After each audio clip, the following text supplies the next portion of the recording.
We are live. Good afternoon, everyone. Welcome to Hibernian Hall's Community Spotlight. My name is Olawumi. I am the director of Hibernian Hall. Um, this is our third web series, and our special guest that we have today is Christopher Edwards. He's also our advisory to Hibernian Hall, and we're going to have a wonderful conversation this lovely day. Before we get started, I just want to make sure you guys know that Hibernian Hall is your home for multicultural arts and culture in the heart of Boston. We are known as a performing arts destination that contributes to our mission of neighborhood revitalization in Roxbury. So please, and as you can see our banner clicker down on the bottom, if you're ever interested to support us, please go on our website, which is madison-park.org, and donate. Now, let's give a little bit of history on Mr. Christopher Edwards before he comes and join us. Yes, he is currently now the artistic director of Actors Shakespeare Project. He has worked as a freelance director, actor, fight choreographer, and educator for the past 22 years. He has an eye towards heightened text that enlightens of shared human existence as made of a career of bringing contemporary enthusiastic cultural work, classical content to contemporary stories. He has worked in many projects, and as we connected through Actors Shakespeare. Chris is a founding artistic director of Point of Entry Theater in New York and Educational Theater and many other places. He's worked with an acclaimed Hudson Valley Shakespeare Festival, where he was a company member, associate director, and director of education. Currently, Chris is the artistic director, like I said, Actors Shakespeare Project in Boston, and professional acting and directing credits, work in New York, London, internationally. He's done a lot of work. And just to name a few places that he taught as an educator: Montclair State University, Bennington College, West Point Military Academy, St. Michael's College, University of Nevada, and Vegas, and so on, and many points. He has participated in grant panels for National Endowment of the Arts and the Massachusetts Cultural Council. He was born in Netherlands and calls Boston his home. So please, no further ado, let's welcome Mr. Christopher Edwards onto our show. All right. Hello, hello. Welcome. How you doing? I'm good, thank you. How are you doing? I'm good. It's a beautiful day outside. That helps. Yes, thank you for joining us. Just gave the people some nice supporting words about who you are. But just to start out, I'll let you, just give us more of your idea of who you are and tell our supporters, to our people. Oh man, my idea of who I am, that's constantly changing, Ola. Uh, I sometimes don't know that from one day to the next. I know, right? Especially right now. Am I, well, let me just start. You did the bio for the professional stuff, but I'm an educator, as well as a theater artist. I'm also a parent. I have a 17-year-old daughter. I'm a husband. And what else? I was born in Holland, in the Netherlands. Air Force brat. Kind of. I know. I was like, what made you come here to Boston? I'm like, Well, I've been all over the place, traveling around the world with my dad, who was in the Air Force. So I'm very rarely in a place longer than 4 years in my life.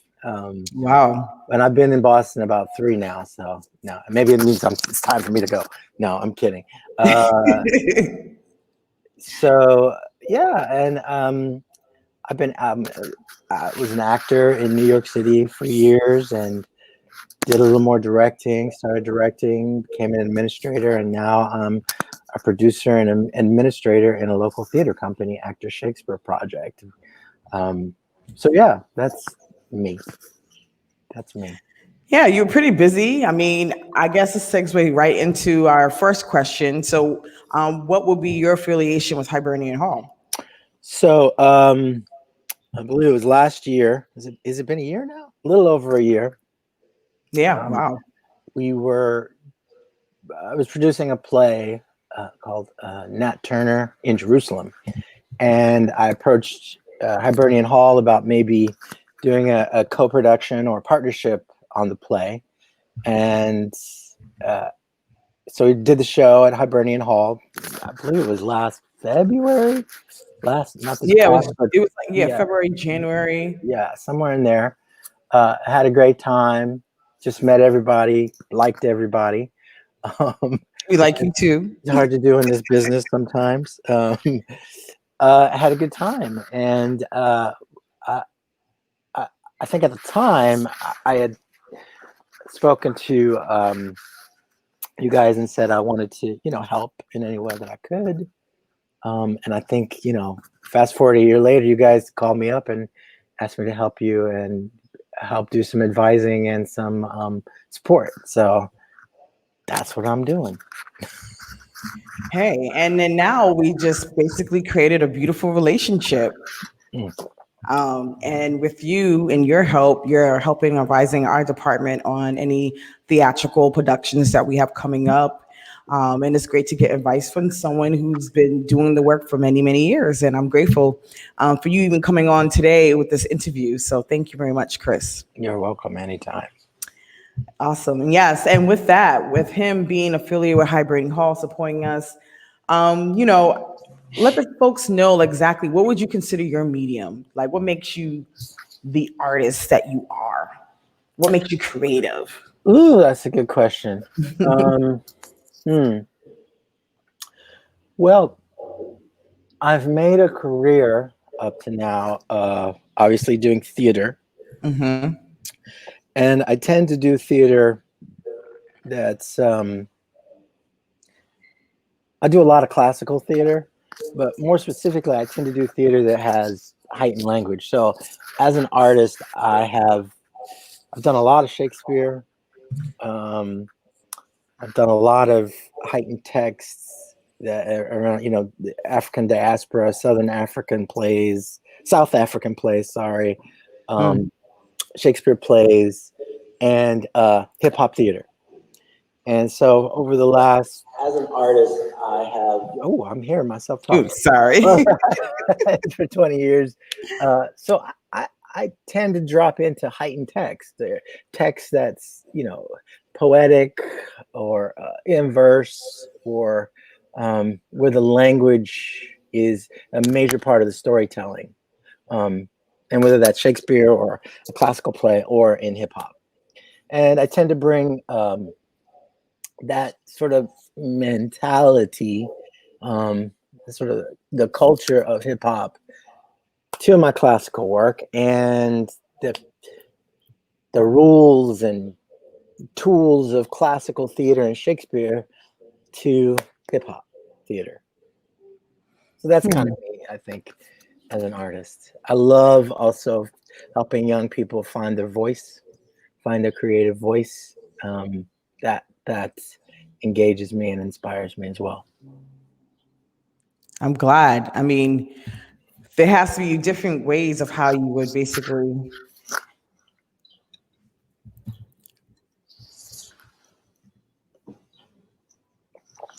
Hello? Hello? Oh, okay. I was like, did I lose you there? I wasn't sure if you were. Yeah. Sorry, that seemed like a little delay.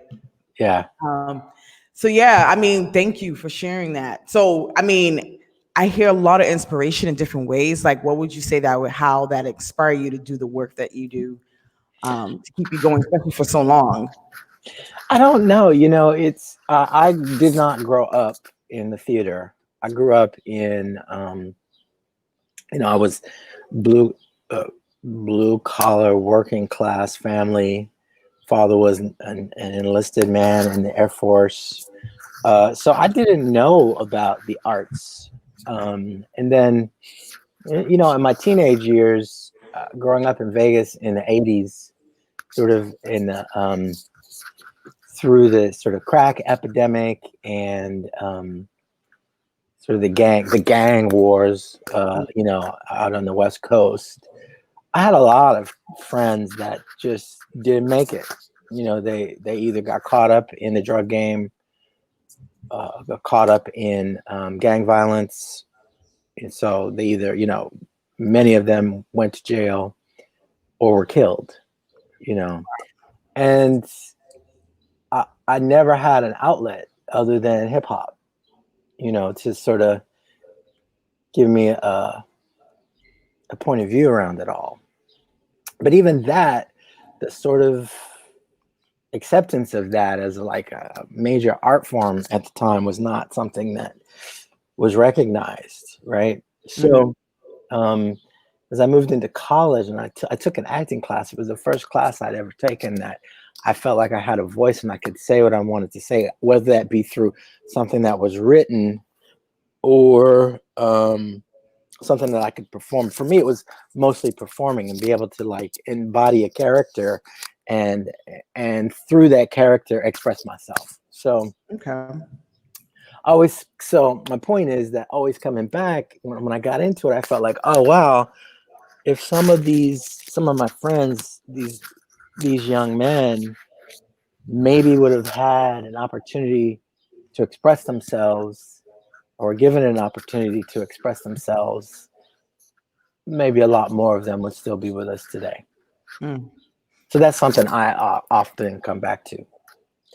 So the one exercise that I did within our second web series was like ask the artist or whoever to paint us a picture on a day, and I try to do that so I can picture it and how you would basically work your process. Would you think you can share one with us of like what that would look like back in the days? I mean, I was born in the early 80s, but I have no idea. I'm still learning. When you say my process, you mean my artistic process now, or let's go back to the past. Okay. Yeah. So I'm painting a picture of what, like a day in the life? Yep, a day in the life. Before I well, how old am I? That's a big question, Ola. Right? A day in the life. Well, a day in the life when you started getting into arts, hip hop. All right. Okay. So, so there's two places, right? Because I think for the longest time, I never looked at like hip hop, like rapping, DJing, breakdancing, graffiti writing as art. I didn't understand it that way. Right. I really didn't see it that way. It was just like, oh, this is something to do that was fun. And, you know, and I used to like breakdance. Right. So I would be in the garage in Las Vegas with a big ass piece of cardboard for like hours in 100-degree heat in a garage that wasn't air conditioned. Do you know what I mean? Yeah. So that was part of my process. I mean, it was just trying to figure out routines and things with my friends, right? It kept us out of trouble. We really put all of our energy into that, so we weren't like running the streets and getting into trouble. So then fast forward going to college, I took some of that dancing into college and did some backup dancing. Oh. In the 80s for a group. They didn't go very far. Is there any footage that we can see? Yeah, no footage. There's no footage. I wouldn't want you to see it anyway. So, yeah, they didn't go very far. But then I also, you know, I pledged a fraternity, Alpha Phi Alpha. And I used to step. So we would go to, you know, step competitions and stuff. So still, I'm not quite tying all of this to art. Do you know what I mean? It was just like this thing you did. You did that thing, and it was fun. And you know, going to a club and dancing, it was along the same lines. And maybe it wasn't art because I didn't understand it as art. And so then I go to college. I take an acting class, and eventually went on to graduate school to act. But I don't think until I got into graduate school, I was able to tie what I was doing, what I had been doing in the past, with the idea of art, which for me is to be an artist. You have to be, you might be making art and not know you're making art. Sure. But you got to specifically understand that what you're trying to do is express something, whether that's political, social, or beauty, or trying to bring beauty into the world, right? Yeah. And so until I understood that, I don't think I was an artist. So it took me some time. And I'm glad you figured it out, because I feel like it does start in a place when you're young. And sometimes when you see kids start doodling on their homework and it's like, oh, stop messing around. But really, it's just an artistic expression, and it's something to catch now. So it's interesting that it took you time for you to catch on, to be like, okay, you know what, I might be really good at it, and this might become of interest to me. And then now it's like built around your life. So So I, you yeah. don't, I didn't grow up where it was practical. I didn't have any mentorship around it. Mm-hmm. You know, in the way I grew up culturally, it was you needed to like learn a thing, either vocation, or you're going to go to college so that you could get a job, so that you can make money, so that you can better your situation in the world. How you feel, there was a sense about how you feel about this is irrelevant, or what moves you is irrelevant. You need to find the job. Boom, boom, boom, right? And part of that is a function of not having the privilege for that, to just do something because it's fun, or you're moved by it, or you feel like you're good at it, or the avenues, or just somebody to say, hey, do that, keep doing that, and evolve that, and actually you can make a living out of that. You can support a family off of that. You can, right? But that sort of mentorship wasn't around me. And that's interesting, because I feel like that happens in a lot of homes where certain families do not recognize art or theater as a real career Right. until they can see some kind of light in you. And it's like it has to take you going around, keep hitting and hitting until you get it right. Until it's like, oh my goodness, my child is actually very talented. And especially for me, growing up in an African home, it's like, oh, it's either being a doctor or engineer or pharmacist, or just like the generic kind of careers that you think that that's like the best for you, but not realizing that even that is a work of art just for you to complete it. Yeah, and it's creativity. Like everyone who's ever been amazing at what they do in this world, whether that's the person who invented the vaccine for polio, or the person that will do the vaccine for COVID, knock wood, to a person who constructs a house. The people who are amazing at what they do all have a creative perspective on what they're doing, and finding ways to move inside and outside of the box that's created by that particular industry, I think. All right.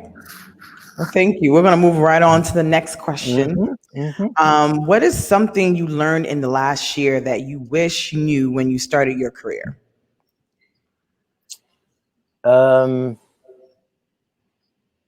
It's a good question, because it's been a crazy year, right? Oh, yeah. Like, I feel like COVID is making us all learn a lot really quickly. I mean, all this stuff with the hatred and the racism, it's always been there. And I think folks in certain communities have always known it. So, all of that is not a surprise for me. I guess probably in the last year would be, I wish somebody would have told me to let yourself sit back, not sit back and like rest, but like allow yourself the space to let what's happening happen around you, and just be where it is, instead of worrying about like, this is happening now and I need to be over here. Right. I think as a good right now is a time for reflection. It's a time to look at the systems, and I'm particularly speaking about theater, but you can look at it about the way you handle your household, the relationship you have with maybe your wife or your kids. Like, now is a time to let yourself reflect on that, right? Think about the process of that and how on point you can be with what you want it to be, right? It's a storm. It's a storm out here, but with every storm, there's a center of calm, and so trying to find the calm and see how you can better whatever it is you need to better. Right. So I think that's what I've learned this year, that I don't have to rush or be tense about moving something forward. That there's movement in calm too, right?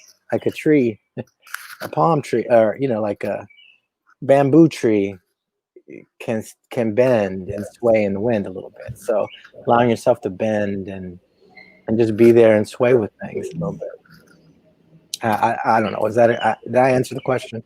Yeah, I Yeah. mean, people can take it in so many ways, and I feel like the way you look at it, it's like diving in a haystack looking for a needle. Right. It's like, oh, something's bad going to happen, but then it's like, how do you bounce back from it? How do you reflect and see? And it helps you see straight. And I Mhm. think it's great that you can acknowledge and actually reflect on what's needed, because I feel like in everyday life we're always rushing, and never taking the time to really sit back and be like, whoa, how can I do this better? Maybe I'll work on stop procrastinating, or work on my time management, or be closer with family, just in case something does happen. And these are the things that people just are thinking about, or just in their minds are not even able to just voice it. Yeah. So Yeah. When I was a young actor in New York, I first got to New York, and no matter what happened, I was always saying to myself, "Oh, it'll be better when I get this." So, you get to New York, I just need to have an audition, and then it'll be better. You get the audition, and then you say, "Well, okay, I just need to have an agent." Then you get the agent. Okay, well, I just need, and like that never changes. mhm. And so on the one hand, it's for someone who's questing, it keeps you moving forward, so that's good. But on the other hand, it sometimes doesn't allow you to be where you actually are. Right. And so trying to find a happy balance of those two things, I think, is important, and that's been what this past year has been for me. And I don't just mean like, oh, hey, it's all positive. Like, sometimes that's Right. painful. That's painful. Metamorphosis and change is painful. I know, and it's okay not to have a balance. It's just Yeah, yeah, it's figuring out how to get there, you know. But someone who's just like, oh, I have this, I have that, and then all of a sudden there's a crack, they go crazy, they don't know how to take it, and that's where depression and that pressure comes in. And yeah, so, being able to have so much time on your hands that you don't even know what to do with yourself can also be a little yeah. drastic. But The other thing I think I've learned is, I came as artistic director of this company, and Boston is a very different city compared to the rest of the country. We have, how so? well, particularly what I'm going to say is that there are Actors Shakespeare Project, Arts Emerson, Theater Offensive, Front Porch Collective, Mm-hmm. New Repertory Theater. There are 5 uh, theater organizations in Boston that are headed by uh, men and women of color. That's a lot for this city, and that's wonderful, And they're not a lot in the country. In Interesting. so I know, and it's like a lot of little ones too that we're not may not be yeah, aware of. yeah. And so what I was going to say was, and I say that I'm not. That's not to not mention there are other folks who have smaller companies. These are relatively big companies, and you don't see it a lot. So it's good. But what I was Mm-hmm. going to say is, this past year, when you are a person of color running an organization that's an arts organization, that's sort of systematic racism and oppression that lives in the culture of the American theater and American entertainment, it's a great deal of stress on you not to fail, right? That you put on yourself, right? Even speaking for Hibernian Hall, I mean, we're small, but small and big, but I hear Yeah. that. You put all this, like, I don't want to fail because I don't want to be that person that stops the next person of color from getting the job, right? I don't want to be the person that they say, oh, look, he or she couldn't do it. So I think also for me, this year has been a year about letting some of that go. And again, just being where I am. And part of it is with COVID, you basically can't help but be where you are. Right. Right. So that's been good and bad. Waking up to reality and just being able to speak up sometimes. It's interesting because you just see stuff from the back end and it's like, oh, okay. Are we really doing the right thing? And it's all part of the learning process and, being able to just be better in the work that we do. I think this is a great time to take that time. So thank you for sharing that because it's great to just hear different perspectives from others and see where everybody stand because, even though we are at home, quarantine, working, but we're not getting that interactive feelings from each other about like how we're dealing with it. Right. So these check-ins really help, and that's the whole point of these conversations is just to check in with our fellow members and see how everybody's temperature check is. Yeah, So it's good. It's been one great thing about COVID and that to have people talking to each other. I also feel like Boston has been very siloed. But people now, at least in the theater community, are speaking to each other with vulnerability, which I think will help in the long run. that's so true, and it helps implements a plan because this is what we're striving to is having these. I guess you can call it a strategic or succession plan of like, if something does happen like this, how do we change? We can't just stop what we're doing. We have to find and ride the wave of different, avenues of making us great, which is like these online platforms. Yeah. Folks are still nervous about coming into space. So now we need to create a reopening plan, like we're going to be working together with and finding ways of like creating policies just in case if something does shut down again. So Right. I think it's a time that we look more towards the future to make us ready for anything. And in Boston right now is definitely getting a big wake up call. I mean, with all the Black Lives Matter and along with the Me Too groups and those things that are speaking out, it's giving organizations now a wake up call on to look at what diversity really is and even looking within their management of like what we should be doing or how we like looking as a face as an organization. So. All right. So, I mean, we kind of just answered like what would be the biggest challenges that you would encounter in COVID-19 with work or in life. If you have anything else to add, most definitely we can move into what would be your greatest accomplishment that you experienced. I would say the greatest challenge so far around COVID is, aside from not being able to gather, right? But we don't know if, let's say the state says, yeah, you can get back together, you can gather. We don't know if people are going to come back, right? The challenge, people who go to theater tend to skew older. Yep. Right? Yep.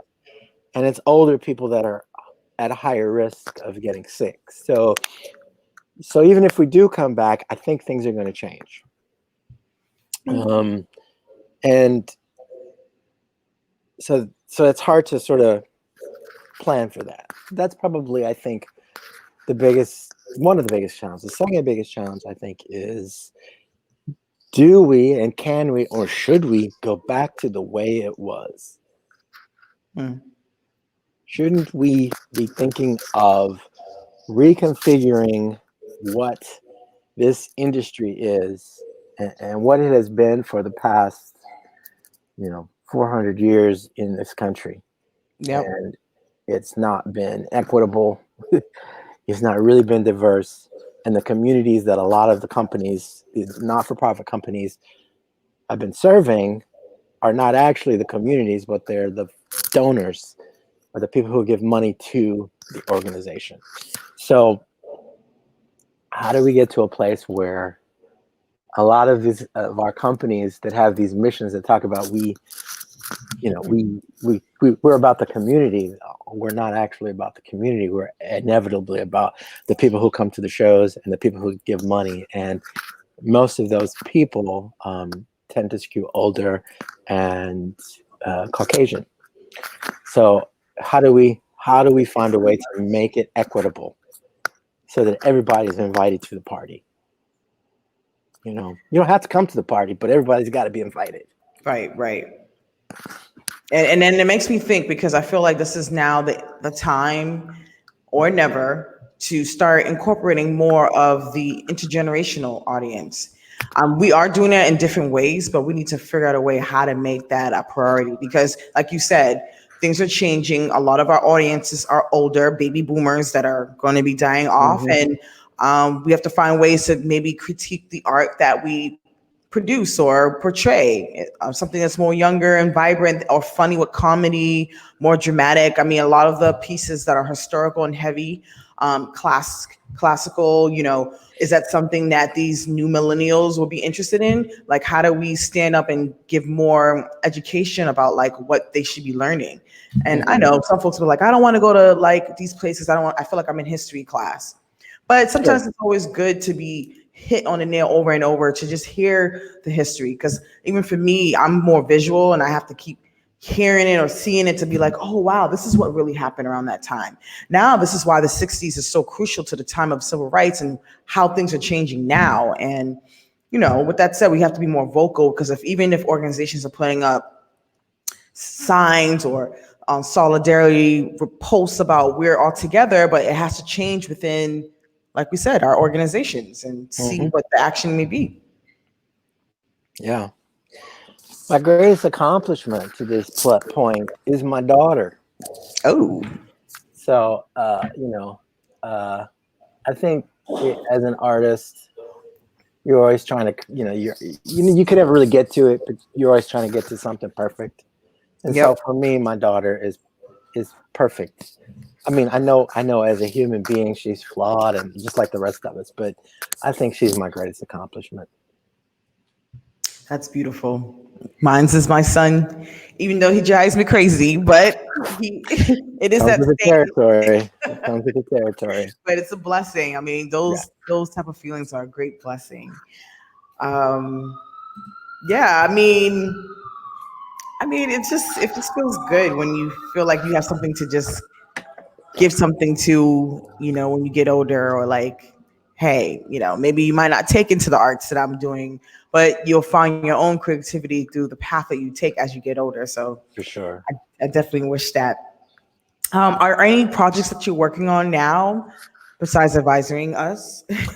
Well, I was when COVID hit, I was producing at the BCA, The Merchant of Venice, and it was I thought, a very powerful take on the play, directed by a good friend of mine, who's the artistic director at Arlekin Players. His name is Igor Goyak. He's Russian. And it was a very, very powerful and I think challenging production. So it was cut short. So that's still like floating around. We had to shut it down on the first, I think it was the second preview. So it's still floating around as something that we're going to come back to when things blow over with COVID. I was in pre-production for Fences. I was going out to Pennsylvania to direct a production of Fences. So hopefully I'll come back to that next year. So that's been postponed. Right now with Actors Shakespeare Project as well, we were, when COVID hit, we have a company of 27 actors. Everybody wants to work. We decided we would do a little series called Complete the Canon with ASP. And what it was there were 3 plays by William Shakespeare that my company had not done in its 16 years. So we decided to do virtual readings of those 3 plays. And we've done 2 one will be this coming Thursday. If you're interested in it, you can go to our Facebook page, Actors Shakespeare Project. It'll be 7:30 this Thursday, and we're going to do Henry VI, Part 3, which is a play that not a lot of people know. Great. Yeah, please share us the link so we Yeah. can help share that. And then then we're doing another little small series of plays, a little more identifiable Shakespeare plays, Comedy of Errors, Romeo and Juliet, and Midsummer Night's Dream, but we're calling it Shakespeare Shaken, All Shaken Up. And so what we're doing is looking at these plays and doing some fun changes on them. For instance, our Romeo and Juliet talk about intergenerational, is a reversed age Romeo and Juliet. Our Juliet is, I'm going to say she's older because she probably wouldn't want me to say her actual age, though she's a bold and an amazing actress, and Bobby Steinbach. And Romeo is also older, Tyrese Allen, and I'm 51 years old, and they're much older than me playing Romeo and Juliet. So we're looking at it in the reverse. We're doing Comedy of Errors next week, and then we'll finish it up with A Midsummer Night's Dream. So we're just looking at ways to keep our actors engaged, keep our audience in touch with us, and we'll be doing more virtual programming in the fall, and perhaps, fingers crossed, a program with the Arboretum in Jamaica Plain. The last couple of years, we've been doing shows out at the Arboretum. We did a production of Macbeth. Yes, that's the one with the lights you was talking about. Yeah, we had about 1,600 people show up for that. And then we did last year a production of Pride and Prejudice, and we had about probably 1,200 people show up for that. So we're going to hopefully do something with the Arboretum here in early fall if we're able to. And then other than that, we're just planning and doing scenario planning on how we get through this year and move the company along, because it's a dire time for the theater in Boston and nationally. It's tough. Oh, thank you. Well, you definitely have a lot going on. Oh, for sure. Oh yeah, and I'm trying to do an adaptation of a movie script, so for the stage. So that's way down at the bottom of the list right now. I just don't have time to put into it like I'd like to. I know this is the time to now like organize yourselves and figure your task list of, A, B, C, D. And that's what I'm working on. It's like, oh, you wear so many hats. I'm a parent, I'm this artist, administrator, you're creating your own productions, and, in a way it keeps you relevant all the time. I mean, that's how I feel. But Yeah. And then of course I have to consult with you. yes. Which is great. And I think this is the best time to segue until like, what would you consider your best practices in the work that you do, and what advice you can give others? Oh my gosh. My best practices in the work that I do. Well, which work? As a director, as a producer? Yeah, as a director or as an advisor in consulting. All right, I'll give you I think this is my best, I think, advice for directors, young directors. Okay. Don't make everything a director problem. And what do you mean by that? Well, a lot of times when you're a director, you think coming into the room, you have to have all the answers, and therefore you come up with mostly all of the answers, right? It's going to be this, it's going to be that, it's going to be but, and we're going to do this, we're going to do that, and then you'll do this. And so what you do then is you don't allow creativity into the room. You don't allow true collaboration into the room. Actors are smart people. They're some of the smartest people I've ever known. So don't make everything that comes up in a play a director problem. Let an actor take the challenge of figuring certain things out without you feeling like you have to have an answer or you want to impose an answer on it. It's okay to say, I'm not sure. Let's figure it out. That's and real. It leaves a little more opening for people to enter into your creative process, I think. I agree. I agree. I like sharing the process because then it feels like it takes off less pressure, and then you can also leave room to mistake, even if you feel like everything has to be perfect. And thank you, Yeah, because I'm learning as I go too. right. Because you can have too, like, you may have 10 answers. If an actor says, well, what do you think? You may have 10 answers, Mm. but you don't have to give them any of those answers. Let them explore it. And then if they're stuck and floundering, then you can offer up options, right? And it also allows the actor to own the work in a different way, I think. Yes, because people want to take accountability for that work, but also own it. Mhm. Thank you. What would be a superpower? I wanted to like Oh yeah. questions and A superpower, I would say, to be able to stop time or to transport. So I could stop be like, time and yeah, transport. or transport, yeah. So I could just be like, you know what, I feel like I want to go to London. Boop. Or I'm gonna go over to Ola's really quick. Boop. That would just be great for me. I know. I would love that too, because then I could just get my mind off like, oh, let me be here in two Mhm. places and travel when I want to if I want Oh to. yeah. Oh Poof. yeah. Boom, just there. And you could go all the way around the world in, a day. You wouldn't even have to get a hotel.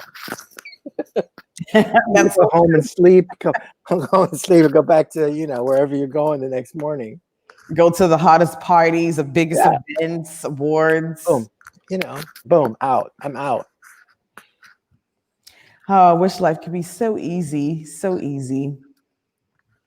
Um, any last, I'm actually looking to see what other resources out there. Do you know any other opportunities for any other creators that are out there looking for assistance in their work as an artist? Oh wow, man, that's a good question. Well, I will say this: if there's someone young out there interested in interning or apprenticing, we have a really great education program. Um, we do a lot of work with young people in our after school programs. We do a summer camp for young people to learn how to do Shakespeare. It's kind of a combination of Shakespeare and social justice. We do a lot of work with the Department of Youth Services. So we take on education interns, we take on production interns. So, if you want to learn what this is and you have some time on your hands because of COVID, uh, hit me up. My email is really easy. It's just Chris, CHRIS, at actorshakespeareproject.org. And certainly can put you in contact with some people. There are other companies in town as well who do stuff. And look, I'm going to be real about it too. Like, our industry needs young people of color. Mm. It is not going to change. Say that again. Say that again. Our industry needs young people of color, not just as the talent, the performers, but the people who generate, create, uh, sign the checks, produce, are backstage doing the technical stuff, designing, not just the talent, right? That's on the stage. So, if you're a young person of color and you're interested, please contact me. I can put you in touch with other people in town who uh, are looking for folks, but also other people in town who are people of color too, who are looking to mentor people. Yeah. You hear that, everyone? Yeah, Chris, if you have time to like put your So I just write it in website, here. yeah, Just and write it I'll in here. also share it on our Facebook page when people check out your All right. bio. This is a great way to share resources, and if anybody's looking to come into the theater arts, this is one way you should do it. There are different groups on Facebook, or even just knowing someone or connecting with somebody as well can always steer you in the right direction. So I would definitely take upon the opportunity, because this is the time now. I mean, you're home, you're thinking of ways of how to get yourself engaged, and this is one way of doing it. And, understanding how this works behind the Also, scenes. And, yeah. Also, and we've got this advisory committee yes, at thank you. Hibernian Hall, and we are also looking for young people who might be interested in being a part of that committee. So, again, you can contact me. Oh, I don't want to speak for you, Ola, but Yeah. Show me some love. Like, yes, I would love to have some young people who are interested in getting their feet wet and learning how to produce, or whatever medium fits your boat. You should just come and just check us out and see how we can help you. I know Madison Park, who's the mother of Hibernian Hall, has a youth department. And so if you go on our website, like I said, madison-park.org, you can find out a lot of things about our organization and different initiatives that we work along with our residents in the greater community. So that's a way of just basically getting in touch with us. Yeah, thank you. yeah. And one resource I did want to share, which I found out that their deadline moved to July 8th. It's called the Radical Imagination for Racial Justice. Their website is imaginejusticeboston.org. You can find it on our website, and you can also find it on our Facebook page. This is something connected along with the City of Boston Arts and Culture and Massachusetts College in Art and Design. These folks that are putting this grant together are some very lovely, approachable folks to reach out to if you have any questions. And this is a great opportunity for individual artists to apply for $1,000 grant. And if you have a bigger, brighter idea, they're going for 25K to 40,000 to do a collective group on how to reimagine racial Boston. So I'm also thinking about applying myself with ideas of how to strategize our radical improvement of who we are for the next generation. So, do you have any questions for me, sir? How's your day been? My day's been good. Thank you for asking. Usually we do the check-ins earlier, but Yeah. this is also good to yeah, I mean, it's beautiful out. I decided to come into the building to do the podcast, and I love the scenery here, the lighting, it makes me feel good. And yeah, I mean, I'm just blessed to be alive and to be able to do what I do. So, and you're outside, and I see the nice greenery, scenery Oh yeah, behind it's you. nice. It was really nice. It started getting a little chilly though because I'm in the shade right now, but Yeah, it's new. it's still beautiful out.